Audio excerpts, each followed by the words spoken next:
Okay, welcome back to the channel. Now, this one is from the archives and it captures sort of a transitional period in my jerkbait fluking. But first, I jigged up a couple of small keepers on the single jig paired to the 4-inch grub. A nice little bait if you ever run out of the 6-inch jerk shads.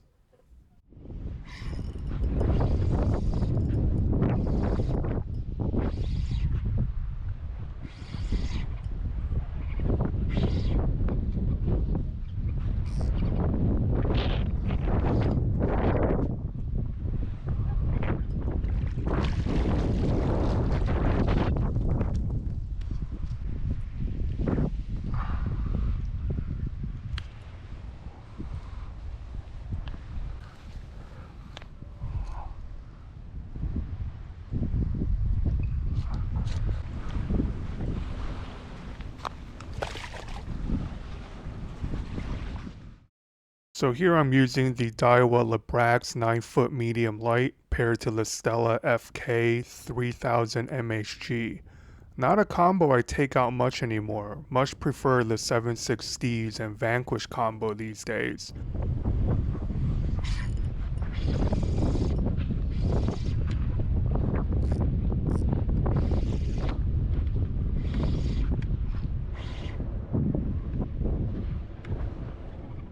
But just watching this footage now, that Labrax does load up incredibly well.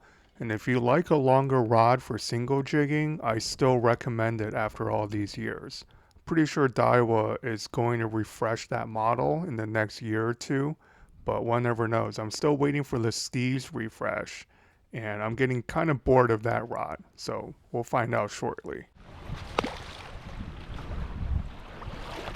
Okay, now that I've established there are decent fish around, time to break out the jerkbait. And if you'll notice, this is a rather different type of jerkbait than the ones I used in the first jerkbait fluke videos from a few years ago. It has a longer bill and a more finessey action. This is the now discontinued Jackall Squirrel 79DD. And Jackall is notorious for getting rid of some of their best baits, which I'll never understand. But in any case, the Squirrel 79DD represents the evolution of how I think about a jerkbait as it pertains to fluke. It dives deeper and can therefore cover a broader swath of bottom than the Dual 120 and Jackall re-range that I started off using. It also responds better to light inputs, so it's not just targeting the most aggressive fish, but can trigger bites from more neutral fish as well. Now, thing is, it takes time to figure these things out. Just narrowing down the jerkbait selection can take dozens of trips. In the end, it took me years to gather the knowledge and confidence to put together my latest virtual lesson, the Jerkbait Crankbait Flounder course on cookingandfishing.com.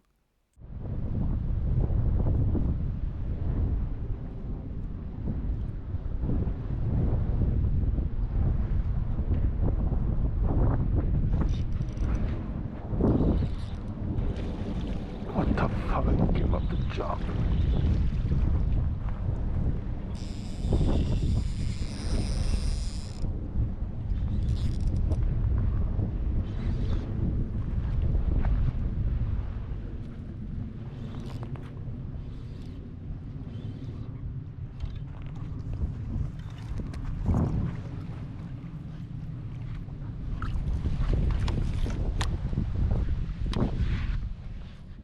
So there you get a good look at the jerkbait, and notice the similarity between that and the Pointer 78DD or the zip-based Kara 80.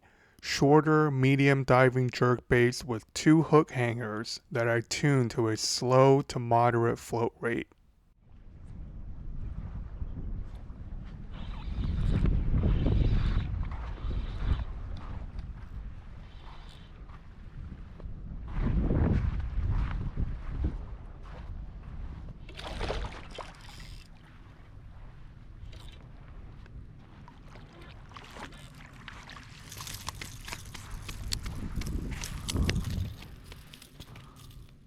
Now that was barely a keeper, but soon the quality will start picking up.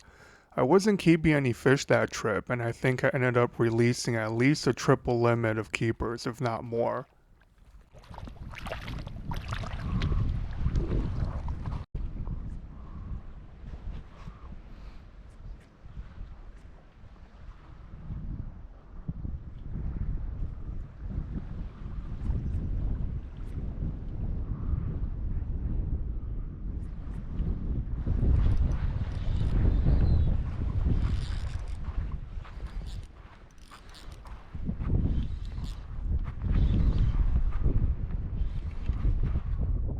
So the setup I'm using in this video is the Shimano X-Pry 7.2 medium light paired to the Daiwa Zillion G.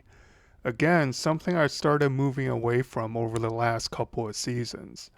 Now, I generally use my spinning combos for most of my jerkbait fluke fishing, mainly for the smoother drag, but also for the added sensitivity. Traditionally, jerkbait fishing is done with bait casting gear, straight fluorocarbon, fishing deeper water from a boat or kayak. But to modify this freshwater bass technique for fluke, specifically land-based fluke fishing, took quite a few tweaks in both gear and theory. This is all covered in the virtual lesson, but in short, the main modification is to fish a floating jerkbait as opposed to a suspending one, and straight fluorocarbon sinks, while braid floats. Using fluoro as the main line from shore, it will sink to the bottom and start dragging your floating jerkbait down into the sand, which is not what you want.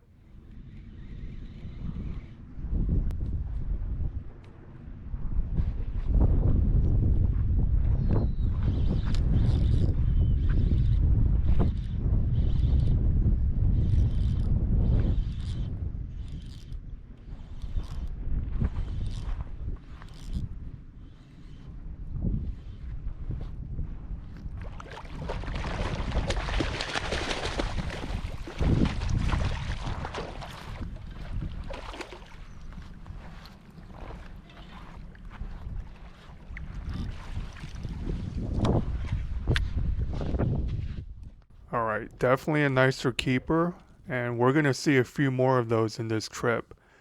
At this point, I think I've had a few fish over 6 pounds on the jerkbait, but this was filmed before I caught those couple of true shore mats of almost 8 pounds. There's something about the jerkbait, if fished properly, that defies logic when it comes to getting big bites, both for fluke and freshwater bass. We're talking 3 to 4 inch profiles that regularly take 21 inch plus fluke from shore. But that's why you're seeing it on this channel.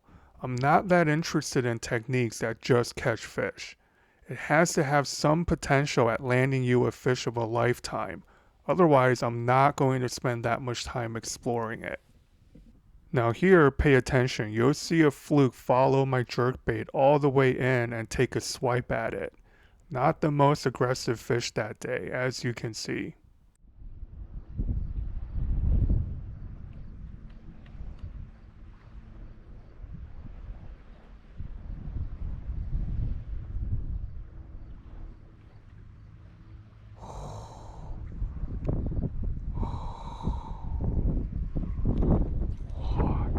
Yeah, I simply ran out of room to trigger that fish into biting.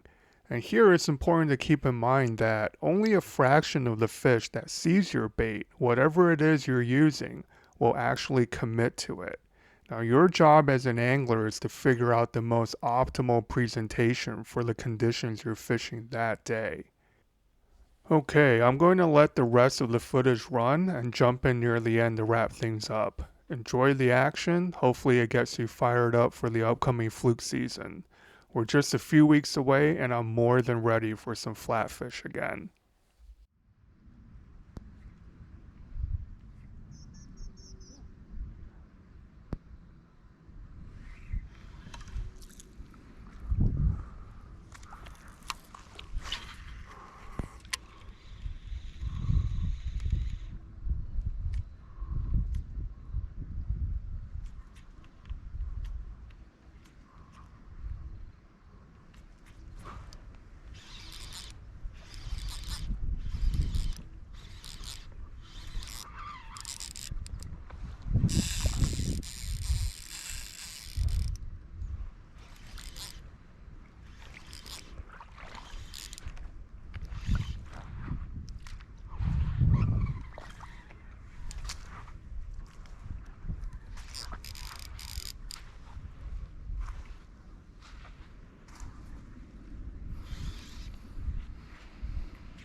Okay, as you can see, there's a variety of jerkbait bites. That day, most were pretty subtle, but a couple still try to yank the rod out of your hand. Very fun fishing indeed. And if you're interested in deep diving into the topic, once again, the jerkbait crankbait lesson is live on cookingandfishing.com. And just a reminder that once you purchase the course, you'll have access to it forever. Watch as many times as you want, email me with any questions, and I'll try to answer them in detail.